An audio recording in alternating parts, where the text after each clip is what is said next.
মাৰিছো মোৰ পকেটৰ পৰা সি পকেট মাৰি এতিয়া মই পইচা ল'ম নল'ম এইটো কিমান মাৰিলে কিমান মাৰিলে মোৰ 2000 টকা মাৰিছিল 2000 টকা 2500 টকাৰ নিচিনা আছিল লৈছে কিমান ঘৰ ক'ত ঘৰ আমাৰ গোৱালপাৰা ডিষ্ট্ৰিক্ট ছাৰ মই বিজনেছ কৰা মানুহ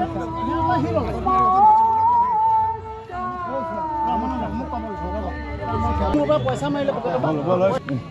কি কৰিছে মোৰ পকেটৰ পৰা মোৰ পকেটৰ পৰা মই তাক ধৰিছো এনেকে ধৰি কিনে ওলাইছো মোৰ নমস্কাৰ ছাৰ একদম হাত জোৰ কৰি কৈছো মই বিজনেছ কৰা মানুহ হয় ছাৰ মই দোকান মই খিচুৰি বিলাই আছে এই সেইটো খাব কাৰণে মই আহিছো একদম মোৰ পকেটৰ পৰা মাৰিছে মই ধৰিছো কি কম ছাৰ এতিয়া মোৰ পকেট মাৰি উল্টা খাম মই ভাল মুছলিম মানুহ